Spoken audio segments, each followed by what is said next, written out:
What's up, mobile devs? How are you doing? A few days ago I was on Twitter and I saw an outstanding animation on Philip Davis' profile. In his case, the animation was built with SwiftUI and I thought it might be fun to recreate it in React Native.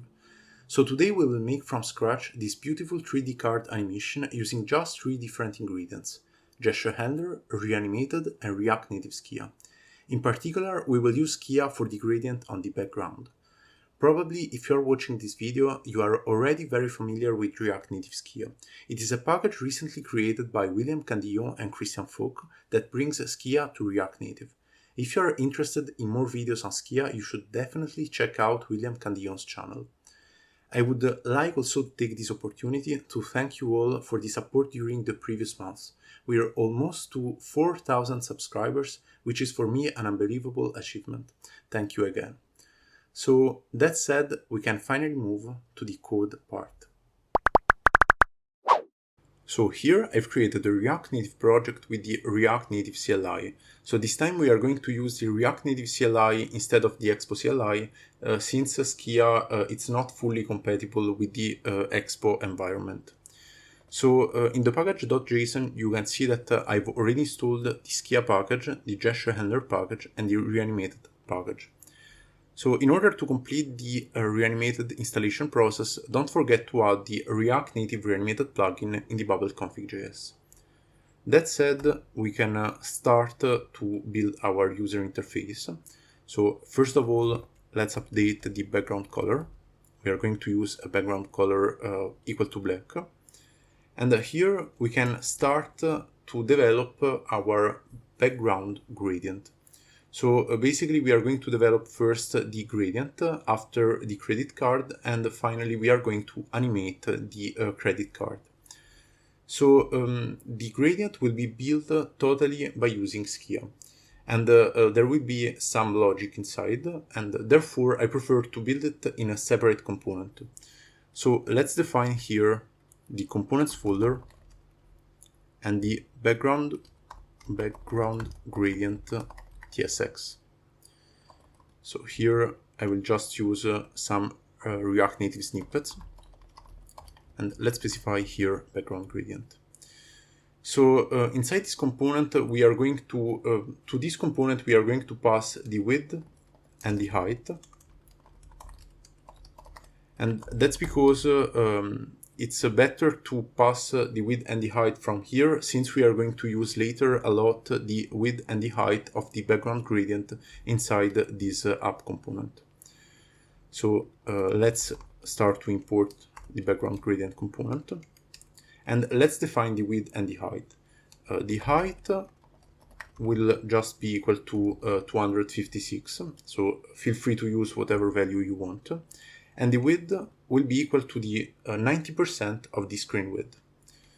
So let's say, let's use the dimensions API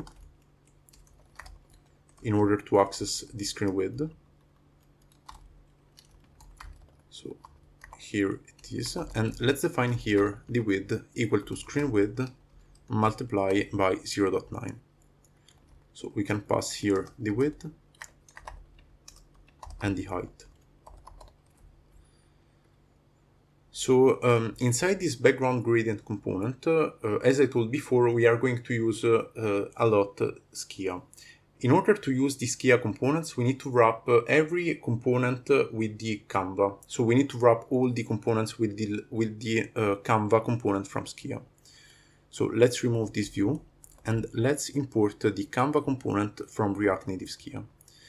Let's set a style with a width equal to width and an height equal to height. So let's take these values from here. So we are going to wrap a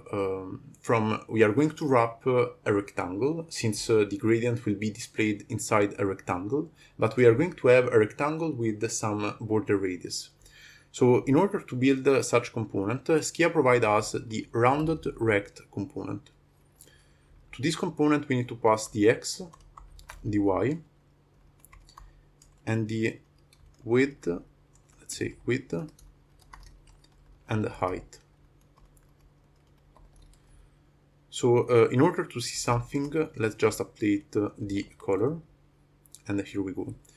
So as you can see, there are not the border radius. It is not set already, and that's because we need to provide the R property equal, and let's set the radius property equal to 20. So here we are. So basically, we are going to apply the gradient to this rounded rect. To keep things simple, I will just use a ready-to-use component in order to build the gradient that is called sweep gradient, given to us from Skia. So this sweep gradient provides us, comes with the two different parameters to set. The first one is the center, the second one is the color array. So I will just set these colors. So those colors are the same given to us by the documentation, and I think that these colors are just nice. You can, of course, update these colors with your favorite colors if you want, but I think that the animation will look good with this color right here. So to this center parameter, we need to pass an object that has an X and a Y position. So we need to pass a Skia point, and thankfully Skia comes with this vector object that accepts an X and a Y position. So we want the same center of the rounded rect for the sweep gradient. So here we can pass width divided by 2 as an X position and height divided by 2 as a Y position. So here we are. So right now nothing is happening, and that's because we need to wrap the rounded rect, the sweep gradient with the rounded rect. Here we are. So that's how Skia works. Basically, we are just using the declarative APIs, and we are applying to this rounded rect the sweep gradient. So right now we just need to add the last piece of this background gradient, and that's the blur effect. So in order to add the blur effect, we just need to use the blur mask component from Skia. And we need to pass two parameters. The first one is the blur, so let's set it to 5. And the second parameter is the style, and we need to set it to solid. So if you look closely, you can see a small difference right here on the corner. But we are not able to see the full blur effect. And that's because the blur is constrained by the width and the height of the canvas. So basically the canvas has the same width and height of the rectangle, and therefore there isn't the expected space needed for the blur mask. So in order to fix this little issue, we just need to add some padding to the canvas, width and the height. And in order to do that, I will just define the canvas padding parameter, let's say equal to 40. And the width will be equal to width plus canvas padding, and the height equal to height plus canvas padding. So we need to fix the center of this rounded rect. So let's update here the canvas padding, the X with canvas padding divided by 2. And we need to fix also, if you want, the center of the sweep gradient. So let's say width plus canvas padding divided by 2, and height plus canvas padding divided by 2. So here we are. By setting, for instance, the blur mask to 10, we can definitely see that something is changing. So here you can notice a huge difference between the first and the second the first result and the second result. So I believe that for now the background gradient component is almost completed. We are going to animate it later. So for now let's remove also the style, since it is useless. And we can move on to the second part. So the second part is about building the credit card view. So this credit card will just be for now a simple view. And we are going to provide to it a width and a height. And the width and the height of this card are going to be almost equal to this background gradient height and the background gradient width. So let's define here the card height equal to height minus 5 and the card width equal to width minus 5. And let's provide these values right here. Card height, width, card width. So let's also set the background color equal to black. Let's set position absolute. And let's specify the border radius equal to 20. And here we are. So this user interface is almost completed. We need to add, of course, a few things right here on the bottom left. But before doing that, let's try to understand how to animate this credit card. So the first thing that we need to do, of course, is to convert this view into an animated view. So let's do that. And here we are. Remember to import animated from Reanimated and not from React Native, otherwise the animation will crash later. So the second ingredient, of course, requires some gesture. And in order to use the gesture, we are going to use the gesture detector component. So let's wrap this animated view with the gesture detector component from a React Native gesture handler. So here we are. So there is something missing. No, everything is working finely. But the problem is that when we are going to use gesture, we are going to encounter some problems since we need to wrap all our app with the gesture handler root view component. So in order to do that, let's not export directly the app component, but let's export the app component wrapped with the gesture handler root view component. So hopefully everything is clear. Basically, we need to add this step, otherwise the gesture will not work properly later. So let's finally configure our gesture detector. So we need to add the gesture parameter to it. And here we go.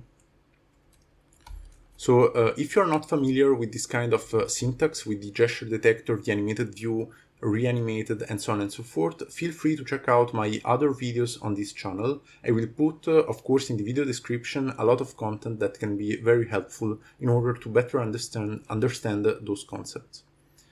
So how we are going to build this animation? So honestly, it will not be that hard, but it will not be super easy. The point is that we are going to interpolate the event.x and the event.y given from the onUpdate callback of the gesture detector. And we are going to interpolate these values in order to get the expected values required for a full rotation on the animated view. So let's try to focus and to build from scratch without using gestures all the expected behaviors. So for instance, what will happen if we click here on the top left corner? So first of all, everything will require the use of the transform style of this reanimated view. So let's add here the transform. Of course, later we are going to move on this transform to a reanimated style. So the first object that we are going to pass to this transform is the perspective. I will just set for now 300. And basically, it is needed in order to create a perspective animation. So if you're not familiar with the perspective animation, feel free to check out my video on the perspective animation. I've already made it a few months ago, and I think it will be very, very useful in order to understand what we are going to do right now. Basically, in order to build the 3D animation or perspective animation, we need to use the rotate x and the rotate y parameter. So the second object that we are going to pass is the rotate x, and the third one will be the rotate y. So here we go.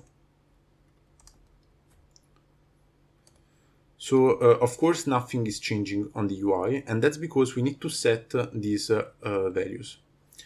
So let's actually try to play a little bit with these values right here. So I'm setting it to 5. So here let's see what's happening with 5 and 5. And here we can start to notice this strange behavior. It seems like a bug, actually it isn't. And the main issue happens right now on the z-axis. So that's because we have set perspective equal to 300, and the view is collapsing with the gradient on the z-axis. So in order to fix this issue, a simple solution is just to increase a lot the z-index of this animated view. So let's pass here z-index equal to, let's say, 300. So you can see that right now everything is working smoothly. So let's set the rotate equal to 10, here and to 10. And here we go. So let's set -10 or -10 right here. So perfectly. Basically, we have found how the rotate X and the rotate Y needs to be when we tap on the top left corner. So of course there is a lot of math behind this concept, so the perspective, the rotate, and the rotate Y, but you can find easily these values by playing a little bit with the rotate X and the rotate Y value. So of course if you update the perspective, you need to change a little bit these two values, but I think it will not change a lot in the final result. So we know for now that in order to, so when we are going to tap on the top left corner, the rotate X will be equal to 10 degrees and the rotate Y will be equal to -10 degrees. So let's actually track these values. So the top left corner will have 10 degrees and -10 degrees. So if we update, actually it has crashed. So if we update rotate Y to 10 degrees, it will be the top right corner. So let's track it right now. So let's say 10 degrees and 10 degrees. If we update the rotate X equal to -10 degrees, we are going to find the bottom right corner. So let's say -10 degrees and 10 degrees. And finally, let's find the bottom left. So the bottom left, I believe it will be, let's say, -10 and -10. And here we are. So I know that for now it seems a little bit abstract, but later you are going to understand why do we need these values. So right now we have found these specific values, and we can start to move the transform logic inside a reanimated style, since these values right here are going to be fully animated. So let's define here the reanimated style with use animated style from React Native Reanimated, and let's return this object. So we are going to return the transform property, and actually it will be just this one. So let's pass the reanimated style to this animated view. And here we go.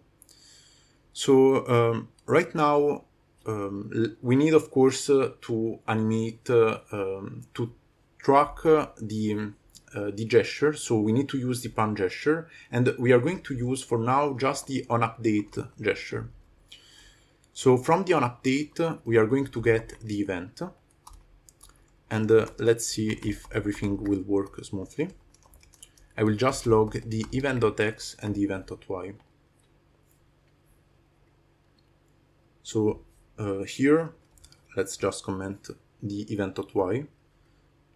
Here you can see that the event.x is equal to 0, almost 0 here, and increases from left to right.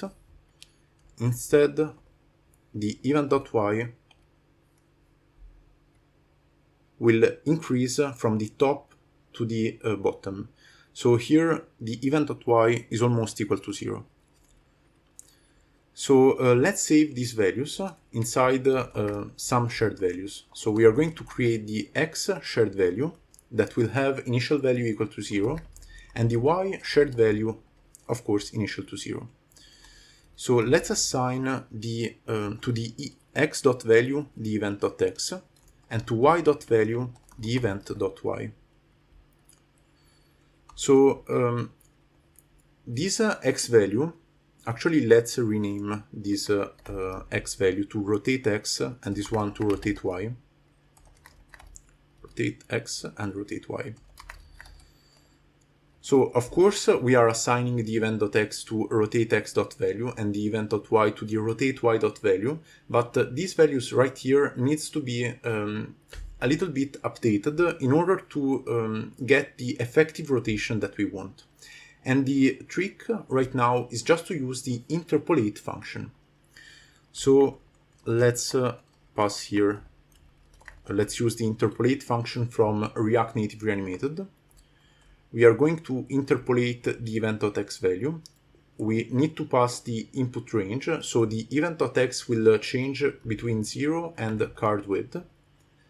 And the minimum rotation that we are going to have is -10. The maximum rotation is 10.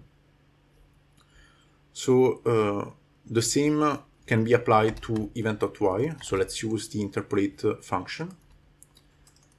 So right now the event.y will be updated from value 0 to card height, and the output range will be from -10 to 10.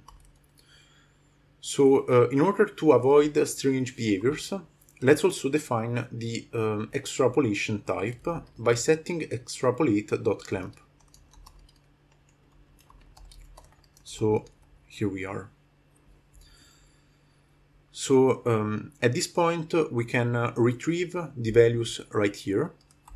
So let's say rotate x equal to, actually rotate x value equal to rotate x.value, but we need to add degrees. So since it will be a string, and the rotate.y value will be passed right here. So let's pass here rotate x and rotate y value. So here you can start to see something, but the animation isn't working as expected. So basically, if we tap here, we want that the top left corner is highlighted. Instead, when we tap here, we want that the top right corner is highlighted, and so on and so forth. So we can see that there is, of course, a little mistake. And thankfully, we can refer to these values to unlock where is the problem, so to find the problem. So the application is crashing, and that's quite normal when you deal with a lot of saves and to reloads. So let's try to understand where is the issue with the interpolation. So let's start from the rotate x.value. So by checking these specific values, we can see that the rotate x.value should be equal to 10 degrees on the top left and on the top right corner, and instead it should be equal to -10 degrees on the bottom right and the bottom left. So the rotate x value depends on the top and on the bottom of the gesture. Therefore, it should not be dependent on the event.x, but it should depend on the event.y, since we are going to, since it needs to change between the bottom and the top. Basically, on the bottom, it should have a minus sign. On the top, it will have a plus sign. So let's remove here event.y, and let's specify here card height. So let's set -10 and 10. So actually, I believe that we need to fix here -10 and 10, since on the bottom it will have a minus sign, and the bottom is where event.y is equal to card height. So for instance here, and the top on the top it needs to have a plus sign, so +10 degrees. So I know that it is a little bit cumbersome, but it will work. So feel free to check out and to pause this video to figure it out yourself what is missing on the rotate Y value. So basically the solution is very, very similar, and we can figure it out just by checking the same values. So let's try to see where the rotate Y value, when the rotate Y value is equal to 10 degrees. So it is equal to 10 degrees on the top right and on the bottom right, and it is equal to minus 10 degrees on the top left and on the bottom left. So this time the value changes from left to right. Therefore, the rotate Y dot value should depend on the horizontal axis. Therefore, it should not depend on the event.y, but instead on the event.x position. The event.x will be interpolated from 0 to card width, and the value will be updated from minus 10 to 10, since we can see that on the left it should have a minus 10 value. Instead, on the right it should have a plus 10 degrees value. So let's see if everything will work. And we can finally see that everything is working nicely. So this interpolation is definitely the complex part of this tutorial, but if you are able to understand it with these tracked values, you are probably able to achieve over and over again this animation. So of course it isn't completed yet. First of all, let's try to smooth a little bit the animation. So, of course, on the end, on the onFinalize callback, we can set the rotate X value equal to 0, the rotate Y value equal to 0. So here we need, of course, to add the with timing high order function in order to smooth a little bit the animation. So here we are.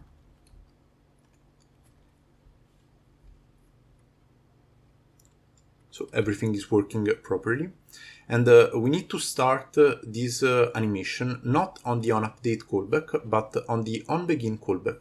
So basically, if you put the finger on the card, you will notice that the animation will not start, but it will start on the first little drag. So in order to fix it, let's just copy and paste the same code right here. So of course, feel free to improve a little bit the code. And here we go. So let's reload. And you can see that there is definitely an improvement. But in order to smooth again a little bit this onBegin gesture, since that's the first time that we put the finger right here, we don't want this, let's say, glitched effect, but we want to smooth a little bit the value that we are retrieving. Therefore, let's use again the with timing function from Reanimated. So here with timing and with timing. And here we are. So you can see the animation working properly. So at this point, let's fix just the UI of the credit card. Basically, there are a few missing components right here, few placeholders. So I will go a little bit faster on that part. So let's just wrap the let's just wrap a view inside the animated view. So this view right here will be our container view. Let's set position absolute, bottom equal to 10%, left 10%. And here, let's define first of all the circle placeholder. So let's say height equal to 50, aspect ratio equal to 1, border radius equal to 25. And let's also pass a background color. So here I've saved this background color, and it should be this one. So here it is. And here, let's define the second container view that will contain the other two placeholders. So let's say, let's actually set flex direction equal to row to column in this case. Let's let's specify here the view. Actually, let's copy this one. So the height will be equal to 20. The width will be equal to 80.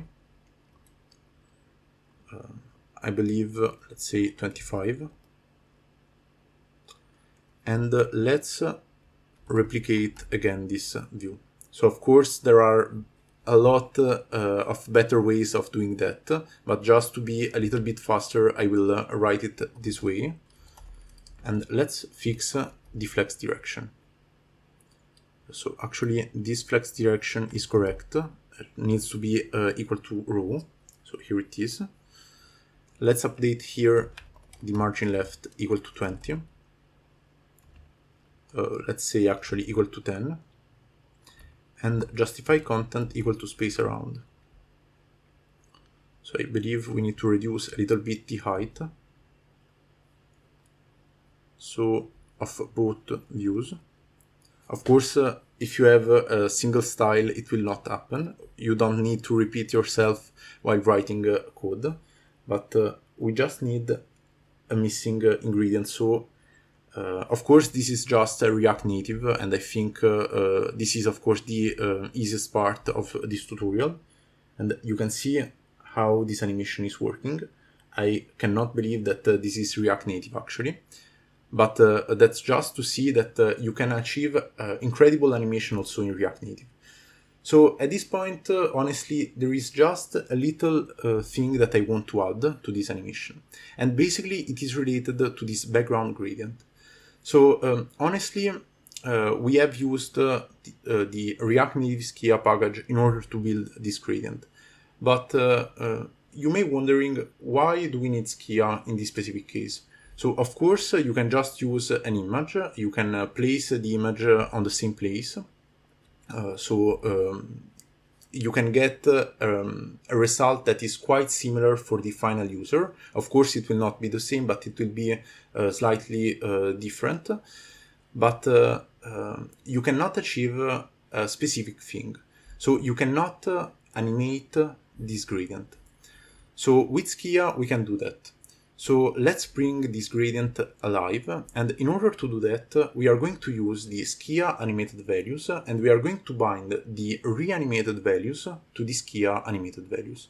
So in order to reuse all the logic and all the knowledge that we have acquired on this channel, let's reuse again reanimated. So first of all, what do we want to achieve? We just want to brief a little bit with this background gradient. So let's define first of all a reanimated value as a user with the use shared value hook, and let's define a Skia value. So this Skia value will be defined with the use value hook from React Native Skia. So we are going to use the use effect in order to animate the reanimated value. To value, let's say 10, and let's specify a duration equal to 200 milliseconds. So we are going to bind this reanimated shared value to this Skia value. How to do that? We can simply use an hook provided to us from React Native Skia called use shared value effect. So this hook is extremely helpful. Here we are going to have our dependencies. So in our case, the Skia value will depend on the reanimated value. So here we are. If you have multiple dependencies, you can add both here. And inside this callback, we can bind to the current Skia value.current the reanimated value.value. So we are going to animate the blur of this blur mask, and let's pass here the Skia value. So let's reload. And you can see here for just 2 seconds this animation. So in order to give more sense to this animation, let's repeat it over and over again. And to do that with reanimated, we can simply achieve this result with the with repeat function. So let's wrap the with timing with the with repeat. let's specify here that we want infinite repetitions and we want the reverse effect enabled. So let's reload. And here you can see this beautiful animation. So honestly, I believe that this animation is quite incredible, and I still cannot believe the fact that it has been built with React Native. So thanks a lot to being with me all this time. I hope that this animation, this explanation was clear. So if you have liked this content, feel free to subscribe to the channel, and if you have some feedback for next videos, feel free to leave a comment in the section below.